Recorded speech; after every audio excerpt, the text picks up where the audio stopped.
Study IQ IAS, अब तैयारी हुई अफोर्डेबल। दोस्तों आमतौर पर ऐसा माना जाता है कि किसी युद्ध में हार और जीत का फैसला दो सबसे इंपॉर्टेंट पैरामीटर्स पर डिपेंड करता है। वो पैरामीटर्स हैं एडवांस वेपन्स और वेल ट्रेन्ड आर्मी। जो देश इन दोनों ही पैरामीटर्स पर ज्यादा बेहतर होगा, युद्ध में उसके जीतने के चांसेस उतने ही ज्यादा होंगे। लेकिन वॉर्स या बैटल्स की ऑन ग्राउंड रियलिटी इस आम अवधारणा से थोड़ी अलग है। असल में किसी युद्ध का परिणाम वेपन्स और आर्म्ड फोर्सेस के साथ साथ कई दूसरे पैरामीटर्स या फैक्टर्स पर टिका होता है। ऐसा ही एक इंपॉर्टेंट फैक्टर है वॉरफेयर स्ट्रैटेजी। वही वॉरफेयर स्ट्रैटेजी जिसके दम पर पंजाब रेजिमेंट की 23rd बटालियन ने महज 120 जवानों के साथ पाकिस्तान के 2000 सिपाहियों और 40 टैंकों से लैस 18th इन्फेंट्री डिवीजन को लोंगेवाला के युद्ध में निस्ते नाबूद कर दिया था। वही वॉरफेयर स्ट्रैटेजी जिसके दम पर नेपोलियन ने पूरे यूरोप में हाहाकार मचा दी थी। गुजरते वक्त के साथ दुनिया ने कई किस्म की वॉरफेयर स्ट्रैटेजीज को विटनेस किया। कभी ये मराठा के छापामार युद्ध पद्धति यानी गुरिल्ला वॉरफेयर टैक्टिक्स के रूप में हमारे सामने आई, तो कभी इसने बाबर की तुलगमा युद्ध पद्धति को वेश बनाकर दुनिया को अपनी मौजूदगी का प्रमाण दिया। मॉडर्न टाइम्स में ऐसी ही कुछ वॉरफेयर स्ट्रैटेजीज न्यूक्लियर वेपन्स या मिसाइल्स को बेस बनाकर बनाई जाती हैं, जहां एक देश अपने दुश्मन को इन हथियारों के दम पर डराने या उन पर दबाव डालने का काम करता है।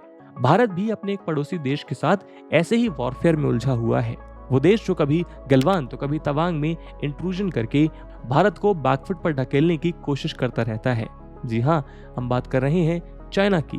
हाल ही में चाइना की मिनिस्ट्री ऑफ नेचुरल रिसोर्सेज ने 2023 एडिशन का एक मैप जारी किया, जिसमें उसने भारत सहित अपने अन्य पड़ोसी देशों की कुछ टेरिटरीज को इल्लीगली अपना हिस्सा दिखाने की कोशिश की। चाइना ने इस मैप में अरुणाचल प्रदेश और अक्साई चिन को अपना पार्ट बताया, जिन्हें इंडिया अपना इंटेग्रल पार्ट मानता है। एक्सपर्ट्स का कहना है कि यहाँ चाइना ने कार्टोग्राफिक ऑफेंस की पॉलिसी का इस्तेमाल किया है, जो उसके 3 वॉरफेयर स्ट्रैटेजी के लीगल वॉरफेयर का हिस्सा है। असल में चाइना अपनी विस्तारवादी नीति को बढ़ावा देने और अपने एडवर्सरीज को टैकल करने के लिए जिन पॉलिसीज का इस्तेमाल कर रहा है, उन्हें 3 वॉरफेयर स्ट्रैटेजी का नाम दिया जाता है।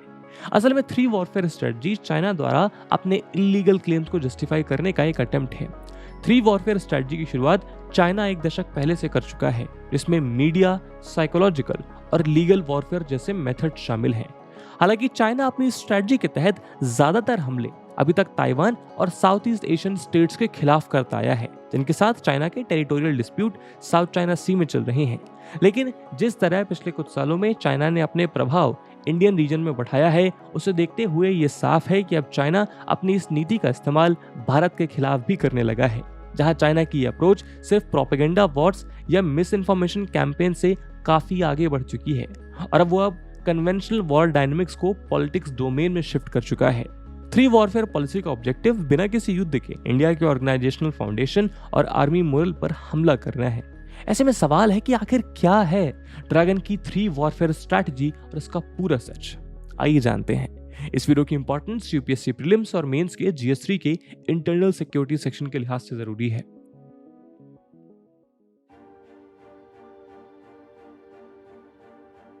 तो पास्ट कुछ डिकेड से चाइना का interest asymmetrical form of warfare की तरफ बढ़ रहा है, खासकर उन एरियाज में जो उसके कोर इंटरेस्ट को पूरा करते हैं। दिसंबर 2003 में चाइनीज रजीम ने एक सेट ऑफ कोड्स रिलीज किया था, जो चाइना के पॉलिटिकल वॉरफेयर को गवर्न करता था। इन कोड्स को work regulations for the people's republic of China के नाम से जाना जाता था। इन्हीं रूल्स को 2010 में अपग्रेड किया गया ताकि साइकोलॉजिकल, लीगल और मीडिया वॉरफेयर रिलेटेड सब्जेक्ट्स को एड्रेस किया जा सके। 3 वॉरफेयर स्ट्रैटेजी के ओरिजिन के बारे में वैसे अभी लोगों को बहुत जानकारी तो नहीं है, लेकिन फिर भी कुछ एक्सपर्ट्स इसका आधार पूर्व चाइनीज जनरल और फिलोसोफर सुन त्सू को मानते हैं, जिन्होंने winning without engaging in a war strategy पर काफी जोर दिया था। 3 वॉरफेयर स्ट्रैटेजी को समझने के लिए हमें एक यूटिलिटेरियन अप्रोच से इसकी तुलना करनी पड़ेगी। इसका नाम है अनरेस्ट्रिक्टेड वॉरफेयर। URW या अनरेस्ट्रिक्टेड वॉरफेयर के कॉन्सेप्ट का विकास 2 चाइनीज कर्नल्स ने करीब 2 दशक पहले किया था, जिसमें एक सिंगल फ्रेमवर्क के अंदर मल्टीपल रेंज ऑफ आइडियाज सम्मिलित हैं। अनरेस्ट्रिक्टेड वॉरफेयर के कंपोनेंट्स में information operations, irregular warfare, cyber warfare, terrorism, economic warfare, Lawfare और एस्पियोनाज जैसे फैक्टर शामिल हैं। ये सभी एक सिंगल ऑपरेशनल एम्बिट के अंतर्गत आते हैं, जिसे एक अमेरिकन एनालिस्ट ने ऑफेंसिव पीस टाइम ऑपरेशन का नाम दिया था। अनरिस्ट्रिक्टेड वॉरफेयर की स्ट्रेटजी को समय के साथ साथ चाइना ने 3 की एलिमेंट्स के रूप में अपना लिया। ये 3 की एलिमेंट्स थे warfare without media, warfare through psychology and warfare through law. इस कॉन्सेप्ट में ऐसे टूल्स और स्ट्रैटेजीज का इस्तेमाल किया जाता है जो ओपन वॉरफेयर से बिल्कुल अलग होते हैं। यानी यहाँ डायरेक्ट किसी देश के साथ एंगेज होने के बजाय उस देश की कॉम्प्रिहेंसिव नेशनल पावर पर हमला किया जाता है, जिसमें लोगों को एंटी गवर्नमेंट प्रोपेगेंडास के थ्रू इन्फ्लुएंस करना, लोगों के मोरल स्टैंडर्ड्स को डिग्रेड करना, गवर्नमेंट पर अननेसेसरी एक्सटर्नल प्रेशर क्रिएट करने जैसे स्टेप शामिल हैं। आइए चाइना की इस 3 वॉरफेयर स्ट्रेटजी के तीनों टाइप्स को डिटेल में जानते हैं। दोस्तों, यूपीएससी की तैयारी करने के लिए आपको बहुत सारे ऑनलाइन बैचेस मिलेंगे, पर आखिरकार क्यों स्टडी IQ का UPSC prelims to interview live batch उसमें से बेस्ट है? दोस्तों, इन बैचेस में आपको 1000+ आवर्स का लाइव कंटेंट डिलीवर किया जाएगा। आपकी तैयारी को पिन पॉइंट फोकस रखने के लिए क्रिस्प नोट्स दिए जाएंगे। किसी भी समय आपके डाउट्स को क्लियर करने के लिए 1-to-1 मेंटोरशिप का फीचर भी आपके पास रहेगा। प्रीलिम्स के लिए प्रैक्टिस क्वेश्चंस, मेंस के आंसर राइटिंग प्रैक्टिस, और उसके बाद जो भी स्टूडेंट्स प्रीलिम्स 2024 क्लियर करेंगे उन्हें स्टडी IQ कैंपस में बुलाकर अगले 4 महीनों के लिए मेंस रेसिडेंशियल प्रोग्राम के अंडर रिगरस प्रिपरेशन कराई जाएगी बिना किसी एडिशनल कॉस्ट के। और दोस्तों, ये सब कुछ आपको मिलेगा मात्र और मात्र 29,999 के सुपर डिस्काउंटेड प्राइस पे अगर आप AG live coupon code use करते हैं। दोस्तों, 11 सितंबर को स्टडी IQ के prelims to interview batches English और हिंदी लैंग्वेज में लॉन्च होने जा रहे हैं। इन बैचेस में क्लासेस की टाइमिंग मॉर्निंग 8 AM रहेगी। तो आप भी AG live coupon code use करिए और पूरे देश के यूपीएससी एस्पिरेंट्स के साथ कहिए कि अब तैयारी हुई अफोर्डेबल स्टडी IQ के साथ। इन बैचेस से रिलेटेड सभी इंपॉर्टेंट लिंक्स आपको डिस्क्रिप्शन और पिन्ड कमेंट में मिल जाएंगी। साइकोलॉजिकल वॉरफेयर चाइना की 3 वॉरफेयर स्ट्रेटजी का एक वाइडली एक्नॉलेज एलिमेंट है, जिसे उसने अपने विरोधियों के सेल्फ कॉन्फिडेंस को डिस्ट्रॉय करने के लिए डिजाइन किया है। इस टूल के सहारे वो पीस टाइम एप्लीकेशन टेक्निक के प्रयोग से अपने विरोधियों को इन्फ्लुएंस करता है और उनके व्यूज को अनकॉन्शियसली और इम्प्लिसिटली ऑल्टर कर देता है। इन तरीकों से वो अपने ओपोनेंट्स को प्रेशर सिचुएशंस के प्रति सेंसिटिव बनाना चाहता है। साथ ही साइकोलॉजिकल वॉरफेयर के थ्रू चाइना अपने कंपोनेंट्स की डिसीजन मेकिंग कैपेसिटी को डिसरप्ट करने का प्रयास करता है, ताकि उनके मन में डाउट्स क्रिएट कर वहां की गवर्नमेंट और लीडरशिप के खिलाफ नेगेटिव सेंटिमेंट्स को हवा दे सके। चाइना की साइकोलॉजिकल वॉरफेयर का मेन पर्पस भारत की सिक्योरिटी एस्टैब्लिशमेंट को टारगेट करना है। चाइना की ये टैक्टिक्स इंडियन मिलिट्री में क्रिटिकल नोड्स को टारगेट करने के लिए हाईली प्रिसाइज मानी जाती है। इसका सबसे अच्छा एग्जांपल जून 2013 में तब देखा गया जब उस समय के डिफेंस मिनिस्टर AK एंटनी की बीजिंग यात्रा से ठीक एक दिन पहले PLA टॉप ऑफिसर के द्वारा चेतावनी जारी कर दी गई, जहां मेजर जनरल लुओ युआन ने मीडिया के साथ एक प्लान्ड इंटरेक्शन में यह वार्निंग दी कि चाइना के साथ लंबे समय से चले आ रहे बॉर्डर डिस्प्यूट के कारण अभी भारत को और भी प्रॉब्लम्स का सामना करना पड़ेगा। दरअसल इंडियन डिफेंस मिनिस्टर के इस विजिट पर जाने का मेन ऑब्जेक्टिव दोनों देशों के बीच बॉर्डर सिक्योरिटी मैकेनिज्म पर चर्चा करना था, ताकि उस दौरान लद्दाख रीजन में चाइना द्वारा किए जा रहे इंकर्शंस को रोका जा सके। एक्सपर्ट्स का मानना है कि स्टेट विजिट पर आ रहे टॉप गवर्नमेंट ऑफिशियल के ठीक एक दिन पहले इस तरह के बयान का एक ही मतलब निकलता है कि चाइना अपने साइकोलॉजिकल वॉरफेयर स्ट्रैटेजी के जरिए इंडियन डेलीगेट्स पर इनडायरेक्ट प्रेशर बनाना चाहता था, ताकि डिस्कशंस के पहले इस इशू पर अपर हैंड मिल सके। ऐसा ही एक अन्य एग्जांपल मैरीटाइम कॉन्टेक्स्ट में देखने को मिलता है। जुलाई 2011 में चाइना द्वारा INS ऐरावत के खिलाफ ऐसे ही एक वार्निंग इशू की गई, जब ये जहाज भारत से साउथ चाइना सी के करीब वियतनाम कोस्ट के लिए रवाना हुआ था। इस वार्निंग के थ्रू चाइना इस बात पर एम्फसाइज करना चाहता था कि साउथ चाइना सी पर चाइना का एकाधिकार है। हालांकि कुछ साल पहले तक जहां चाइना का ये साइकोलॉजिकल वॉरफेयर वार्निंग इशू करने तक सीमित था, वो वक्त के साथ अब धीरे धीरे वायलेंट होता जा रहा है। एक्सपर्ट्स का कहना है कि पहले LAC पर चाइनीज आर्मी का रूटीन इनकर्शन ज्यादातर सिंबॉलिक हुआ करता था, जहां उसका मेन एम इंडियन आर्मी को बॉर्डर पर अपनी प्रेजेंस को बताना हुआ करता था। लेकिन अप्रैल 2013 की दिप्सांग क्राइसिस के बाद चाइना इंडिया को अपनी मिलिट्री स्ट्रेंथ दिखाने का प्रयास कर रहा है। ऐसे ही एक केस में कुछ चाइनीज सोल्जर्स ने इंडिया के चुमार सेक्शन में एंटर कर एक सर्वेलेंस कैमरा को कैप्चर कर लिया था। इस इंसिडेंट के थ्रू वो इंडिया को ये मैसेज देने की कोशिश कर रहा था कि चाइना के लिए उसका नेशनल इंटरेस्ट सुप्रीम है और भारत उसके द्वारा मार्क की गई रेड लाइंस को रिस्पेक्ट करे, नहीं तो वो और एग्रेसिव स्टेप्स उठा सकता है। 2010 के बाद से चाइना ने तिब्बतन प्लेटू और पीएलए की ट्रेनिंग की फ्रीक्वेंसी बढ़ा दी है। साथ ही वह एलएसी के करीब अपने मिलिट्री इंफ्रास्ट्रक्चर को बूस्ट कर रहा है। जहां कभी वो अरुणाचल प्रदेश के करीब विलेज कंस्ट्रक्ट करता नजर आता है तो कभी भारतीय सीमा के करीब डैम्स बना रहा है। मिलिट्री एक्सपर्ट्स का मानना है कि किसी भी देश द्वारा कंटेस्टेड लाइन पर इंफ्रास्ट्रक्चर का डेवलपमेंट अपने ओपोनेंट्स पर साइकोलॉजिकल प्रेशर क्रिएट करने की एक टैक्टिक होती है, और चाइना का इंडियन बॉर्डर एरियाज के करीब रैपिड डेवलपमेंट इसी टैक्टिक का एक हिस्सा है। चाइना के साइकोलॉजिकल वॉरफेयर का ही एक इंपॉर्टेंट सब पार्ट साइबर वॉरफेयर को माना जाता है।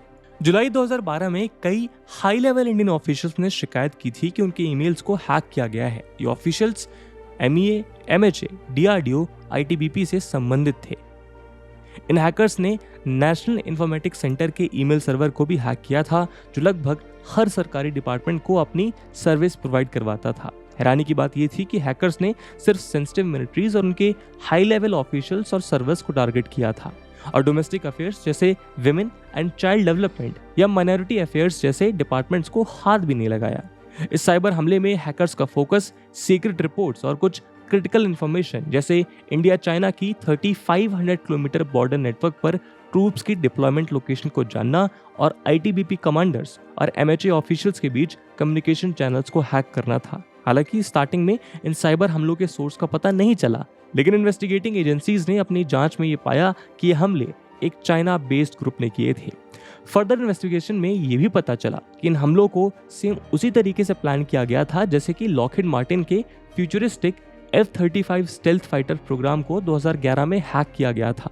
एक्सपर्ट्स का यह भी मानना है कि चाइना ने F-35 की डिजाइन चुराई थी, जिसने चाइना को J-20 और J-31 जैसे स्टेल्थ फाइटर जेट्स को डेवलप करने में मदद की।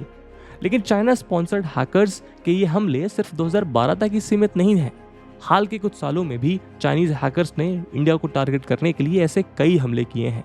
इसका एक प्राइम एग्जांपल है दिल्ली एम्स पर हुआ साइबर अटैक, जिसमें मिलियंस ऑफ पेशेंट का डेटा चोरी कर उसे डार्क वेब पर सेल किया गया था। सिमिलरली इस लिस्ट में शामिल है 2017 में हुआ लद्दाख पावर ग्रिड पर हमला, जुलाई 2021 में UIDAI के डेटाबेस पर हुआ हमला, और मार्च 2021 में भारत बायोटेक और सीरम इंस्टीट्यूट ऑफ इंडिया पर किए हमले शामिल हैं। चाइना के इस साइबर वॉरफेयर का मेन एम बिना हथियार उठाए इंडिया में केओस क्रिएट करना है।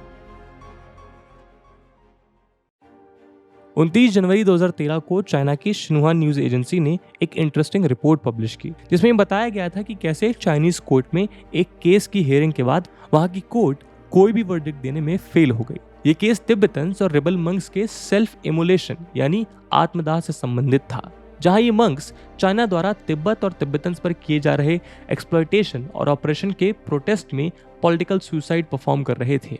2009 से 2013 के बीच करीब 150 से ज्यादा मंक्स ने इसी अटेम्प्ट में खुद को पब्लिकली आग लगा ली थी। चाइनीज अथॉरिटीज ये प्रयास कर रही थी कि कैसे इस पूरे केस का इंडियन कनेक्शन स्टैब्लिश किया जाए। इसके जरिए वो इंडिया पर प्रेशर बिल्ड करने और दुनिया को ये दिखा सके कि इस विरोध के पीछे भारत का हाथ है और वो इन तिब्बतन्स और रिबल्स को सुसाइड करने के लिए इनकरेज कर रहा है। असल में चाइनीज अथॉरिटीज इस पूरे मुद्दे को डिप्लोमेटिक इशू बनाना चाहती थी। ये चाइना की मीडिया वॉरफेयर का एक एक्सट्यूड एग्जाम्पल था जो उसने भारत के खिलाफ प्रयोग किया था। दरअसल लो लेवल मीडिया वॉर हमेशा से अपने एडवर्सरीज के खिलाफ चाइना का एक फेवरेट इंस्ट्रूमेंट रहा है। इसके मेन टूल्स हैं डोमेस्टिक और फॉरेन मीडिया का यूज। इस मीडिया वॉरफेयर की रेंज काफी ब्रॉड है, जिसमें news, movies, television, debates, books etcetera शामिल हैं। चाइनीज पॉलिटिकल एलिट्स ये भी जानते हैं अगर चाइनीज मीडिया द्वारा भारत को क्रिटिसाइज किया जाएगा तो उसका प्रभाव इंडियन गवर्नमेंट पर उतना नहीं पड़ेगा जितना कि न्यूट्रल मीडिया द्वारा क्रिटिसाइज करने का पड़ेगा। ये so called neutral media domestic और फॉरेन दोनों सॉइल से ऑपरेट करती हैं, जिन्हें चाइना द्वारा फंड किया जाता है। 2010 में द डेली स्टार नाम के एक न्यूज पोर्टल ने the militarisation of Indian ocean by India नाम की एक रिपोर्ट पब्लिश की थी, जहां इस आर्टिकल में ये क्लेम किए गए कि इंडिया इंडियन ओशन का मिलिटराइजेशन कर रहा है, जो लॉन्ग टर्म में बांग्लादेश, म्यांमार और श्रीलंका जैसे देशों पर पोटेंशियल थ्रेट बनने वाला है। इंडिया ने अपनी जांच में द डेली स्टार और चाइनीज एजेंसीज के बीच कई लिंकेजेस पाए, जिसे देखकर ये साफ हो गया कि चाइना इस तरह की फेक न्यूज स्प्रेड कर इंडिया और उसके नेबरिंग कंट्रीज के बीच जियोपॉलिटिकल टसल क्रिएट करना चाहता है। रिसेंट ईयर्स में ऐसे ही कई रिपोर्ट्स दूसरी इंटरनेशनल मीडिया एजेंसीज द्वारा भारत के अगेंस्ट पब्लिश की गई, जिनमें the wall street journal, New York times और BBC जैसे रेप्यूटेड नाम शामिल हैं। इन इंटरनेशनल मीडिया एजेंसीज की ही तरह चाइना कुछ इंडियन मीडिया हाउसेस के साथ मिलकर भी अपनी मीडिया वॉरफेयर स्ट्रेटजी को रन कर रहा है। रिसेंटली हमने पार्लियामेंट के मॉनसून सेशन में देखा कि कैसे रूलिंग पार्टी के कुछ पार्लियामेंट्री मेंबर्स ने न्यूज क्लिक का मुद्दा काफी जोर शोर से उठाया था, क्योंकि न्यूज क्लिक के ऊपर चाइना से फंडिंग प्राप्त करने का आरोप लगा था, जहां न्यूज क्लिक को देश में एंटी गवर्नमेंट प्रोटेस्ट और एंटी गवर्नमेंट सेंटीमेंट बिल्ड करने के लिए फंडिंग मिलने की बात सामने आई थी। यहां तक कि फर्दर इन्वेस्टिगेशन में ईडी ने new Delhi based news click को 38 करोड़ की फॉरेन फंडिंग मिलने की भी बात कही थी। असल में मीडिया वॉरफेयर के थ्रू चाइना पब्लिक ओपिनियन को इम्पैक्ट करना चाहता है, ताकि इंडिया की इनहैंस होती पोटेंशियल ग्लोबल लीडर की इमेज को खराब किया जा सके। साथ ही इसके सहारे चाइना रूलिंग गवर्नमेंट के खिलाफ इस तरह के आर्टिकल्स को स्प्रेड करके देश को इंटरनली वॉलेटाइल बनाए रखना चाहता है। दोस्तों, चाइना के लीगल वॉरफेयर को वेस्टर्न पैसिफिक में वाइडली एक्नॉलेज किया जाता है। वेस्टर्न एनालिस्ट का मानना है कि 2009 से चाइना रिसोर्सफुल लॉफेयर स्ट्रेटजी का यूज कोस्टल सीज में अन्य देशों की वॉरशिप्स और एयरक्राफ्ट्स को एक्सेस डिनाई करने के लिए कर रहा है। यूएस डिपार्टमेंट ऑफ डिफेंस की 2007 में कांग्रेस को दी गई एक रिपोर्ट में चाइना की मिलिट्री पावर को एक्सप्लेन करते हुए ये बताया गया कि चाइना अब इंटरनेशनल लॉज के थ्रू अपने एडवर्सरीज को डिटर करने का काम कर रहा है। चाइना अपने इस लीगल वॉरफेयर का यूज यूएस और जापान जैसे स्ट्रॉन्ग नेशंस के अगेंस्ट कर रहा है। वहीं हमने पहले देखा था कि कैसे जुलाई 2011 में चाइना द्वारा ऐसा ही एक प्रयास भारत के अगेंस्ट भी किया गया था, जब उसने आईएनएस एरावत को वार्निंग इशू की थी।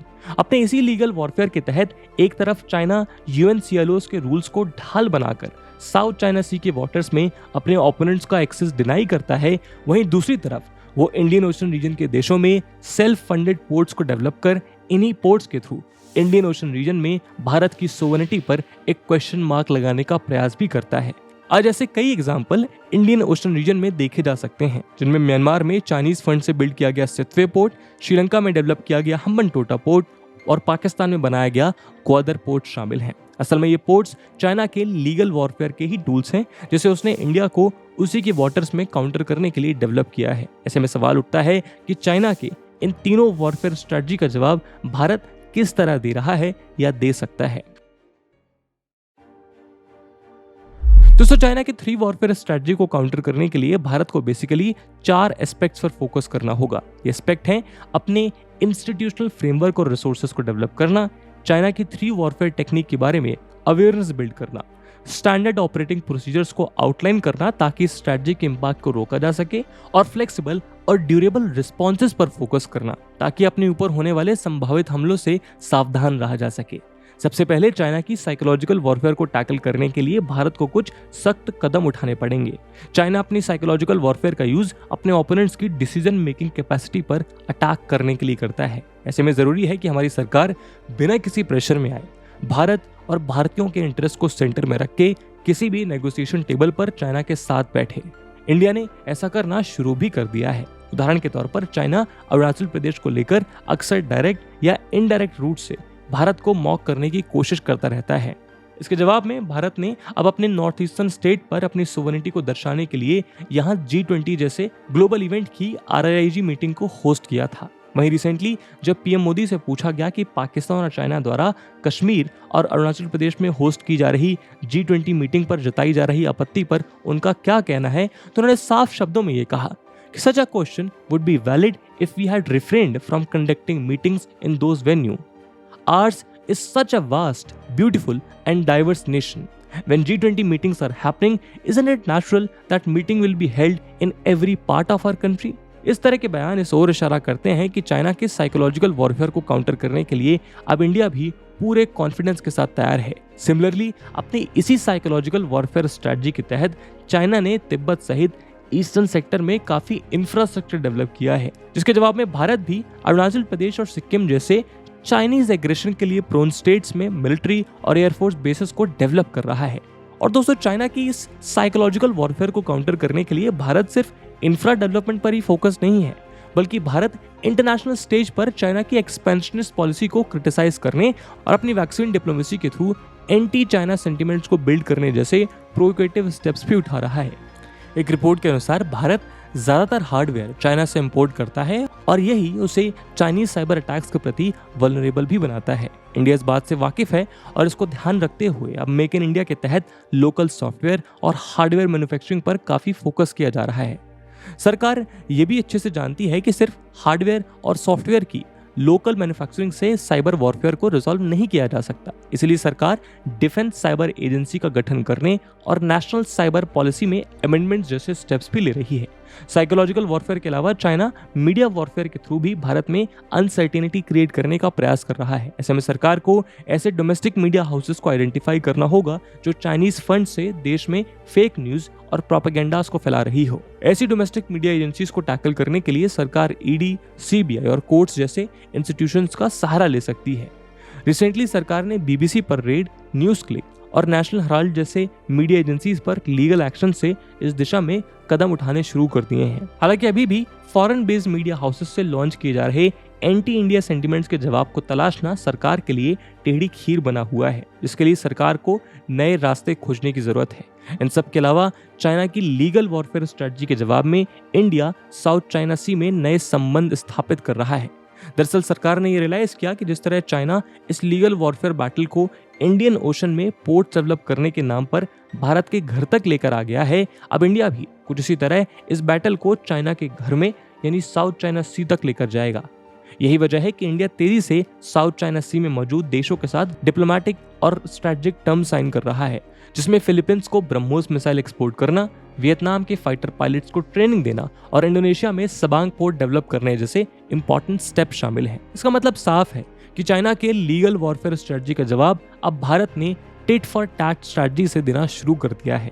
यही वजह है कि जब चाइना ने इंडिया को अपनी स्ट्रिंग ऑफ पल्स पॉलिसी से घेरने का काम किया तो भारत ने काउंटर मूव लेते हुए नेकलेस ऑफ डायमंड स्ट्रेटजी को अपनाया, जिसके तहत इंडिया ने सिंगापुर में छंगी नेवल बेस, ओमान में डुकम पोर्ट, सेशल्स में अजम्पशन आइलैंड और ईरान में चाबहार पोर्ट को डेवलप किया। दोस्तों, चाइना की 3 वॉरफेयर स्ट्रेटजी एशिया के लैंडस्केप में एक डिस्टिंक्टिव फीचर है, जिसके जरिए चाइना अपनी विस्तारवादी नीति को बढ़ावा देना चाहता है, लेकिन वो ये जानता है कि एशिया में उसका सबसे बड़ा एडवर्सरी भारत है। ऐसे में इंडिया को इसी तरह ड्रैगन की स्ट्रेटजी को टाइमली और इफेक्टिवली काउंटर करना होगा ताकि इंडियन इंटरेस्ट को इंश्योर किया जा सके। इसी उम्मीद के साथ आज की वीडियो को हम यहीं समाप्त करते हैं। इस वीडियो की इंपॉर्टेंस यूपीएससी प्रीलिम्स और मेन में देखते हुए एक सवाल हम आपके लिए छोड़कर जा रहे हैं, इसका जवाब आपको कमेंट सेक्शन में देना है। And the question is explain China's 3 warfare strategy and measures to counter them. And with this question my friends, that's it for the video. I hope आपको वीडियो पसंद आई होगी और अगर पसंद आई है तो अपने दोस्तों के साथ शेयर करना मत भूलिएगा। हम मिलते हैं अगले वीडियो में, तब तक के लिए जय हिंद, जय भारत। स्टडी IQ IAS, अब तैयारी हुई अफोर्डेबल।